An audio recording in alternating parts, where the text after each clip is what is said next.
very warm welcome to you, and thank you so much for joining us on this special program brought to you by Shelter Incorporated. Today we'll be extending to some of the service offerings which we'll be looking at Etosha Gardens and Etosha Memorial Park. As you're aware, of course, the cemetery offers an array of service offerings, but at the same time at Etosha we've ensured that we've got a direct touch that can be offered to those who go through various challenges, most notably losing a loved one. I'm glad today to be joined in studio by the pastoral and counseling extension of Etosha Gardens Memorial Park, Mai Mende. Thank you so much for joining us today, and I'm looking forward to our discussion.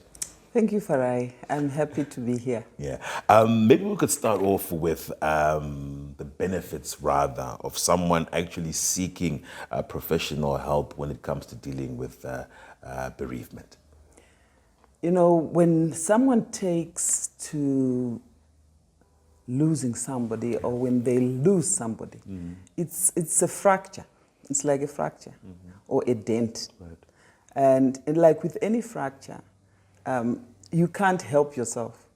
I know a long time, I actually don't know what they used to do before plasters and moon boots were invented.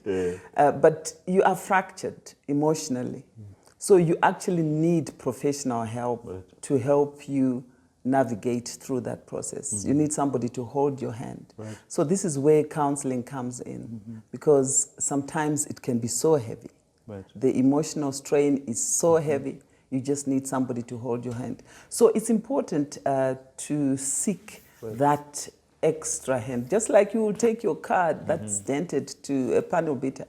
You know, one time I had my car dented by the wheel, right? And I tried to drive it. It wouldn't move. So the same thing with us. There are certain situations where we just can't move. So counseling will help you to have that emotional support, to get coping strategies, because not everybody knows how to cope when bereavement comes. And I also understand that, I know that Muchivani Chedu, we also like to associate those kinds of things with close family members, but then when we're all dealing with the same thing as a family, this is there when I would assume professionals are better suited to step in. Maybe you can also share a bit of some of the mechanisms. I know there's also group counseling where you can incorporate all those who are going through a grief. You know, sometimes as family, we are our worst enemies when we are in grief. And because we are all grieving, we are not really good for each other. It's like blind man leading blind man. So the grief can be so severe that you just need an extra person to help you. And group counseling happens for the family. It also happens with other people who are in a similar situation as you're going through. Because, you know, when you lose a loved one, sometimes unotanga kuti mwari mandirasa, mwari mandisiya, and you feel like you're on your own in that space. But when you go to a group, it's a safe place for you to express your feelings. There are no judgments because you're all going through the same. So the group, you know, it's like a fire that's burning. Try to burn just one piece of wood. The fire won't go. Or those chickens, it's a good example because, you know, when it's cold, they just cuddle together and they live. That little chick that goes on to its own space without the others soon gets cold and dies. So when you are in a group of like-minded people who are also walking the same, you begin to see that you're not on your own. And you also begin to see through the sharing that some people are coping. And I can. And you begin to have a hope that I can also do it. Yeah. And also as a professional counselor, I know that there are people who sometimes think that they can also in their own way help someone who has gone through grief. But maybe you're going to share with us the importance of being able to listen to someone who is going through a difficult time, but more importantly, being able to allow them to open up in their own time. Yeah. You know, when we love differently, and when someone that we love is going through pain or bereavement, we think we are there for them and we try to help. Right. And which is why the professional counseling always helps. Because inini satete mwana wanje dzafirwa, or a friend, my friend has lost their husband or their child, I have all the good intentions, but I come there ill-equipped. Pamwe zvandakutotaura zvakutomisa in a worse situation. So it's very, very important as family, as friends, to know how to navigate. Right. So, you know, as we share, we can help each other to see, kuti pane kumwe kutaura kwokuti kowaida kuti zviitirwani, you know, somebody will come and say, you know, that they're in a better place. I'm grieving. I don't want to hear that they're in a better place. The better place is here. They have to be here.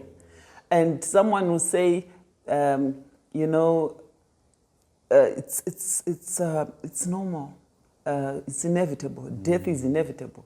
Yes, death is inevitable. But when someone is going through pain, they forget all the verses that they know. Yeah. You raise up something quite pertinent by saying that you can't tell someone how to go through grief, but you can advise those who are managing someone who is going through grief. Exactly. And maybe you can expand a bit more on some of those ways in which you can manage someone going through grief. The first thing is just to be present. Right. When somebody has lost a loved one, they feel like they're in a cold place. They feel lonely because of that loss. Be present. And sometimes it's not even about doing much. Just being there so that they can vent, they can express themselves. You know, when someone is grieving, they babble a lot. They're talking, they're saying this and that. And as a loved one who is trying to support, allow them to be whatever they're being. You know, sometimes we tell people, aiwa, ikona kuchema. You know, the kids will have it worse if you cry. So someone is being told how to feel. And as a supporter of someone going through grief, just be there. Right. Just take care of their basic needs. Take care of their physical needs. You know, because they're crying, just be there to hand a bottle of water. Right. To listen. Don't say kuti wakunyanya kutaurisa, or kana kumsiya kuti akungonyanya kutaurisa. They need to be venting. So it takes being a good listener, just sitting there and sometimes even stroking them, just stroking them, just holding their hand, looking at them. Let them look silly. It's okay. And then they will know that their feelings are validated. Because a lot of people go through a lot of grief, chaos, because of what they're going through. So they just say things and you don't know how to help them. Just listen, let them. So when you let them, they feel validated. They don't feel judged. That somebody died. So they are already feeling guilty. And maybe I should have been there for them more. So if they say that, don't try and stress it further. Hey, you know, maybe you should have tried this. Try and just let them say it. Let them be. And when they know that you are validating their feelings, they begin to feel they can trust you. Right. And they can open up even more. Some people can not open up the moment they start feeling judged. Sure. Yeah. Yeah. And on that particular note, I'd love to also close our discussion in also appreciating how when you say that someone must be there for you, you also can't control how someone may even physically deal with loss. Yeah. So then how then do you help but also keep them safe within, or protect them rather from themselves in such a situation? Yes, you know, when you realize that this person is in pain, your duty is to come alongside them. Right. You are holding their hand. You are making sure that they do not harm themselves, because some people become suicidal. You are making sure that they they eat, for example. That's a basic thing. Taking water, eating, going through the memories with them of the loved one who has departed, and just giving them that space to lash out if they have to. Right. But you talk about safety. Yes. Lashing out may mean kuti farai wautoroa. Yeah. This year. Yeah. So that's where you then begin to assess that this person, Jatiri Tega, is it enough? Are they coping with just what we are giving them? Or do we need professional help for them? And sometimes the family itself can be a danger to the bereaved. Right. So we are beginning to see as a helper, as somebody who is empathetic, Baba Mdiki Ningi or Sisi Ningi is not really good for this one.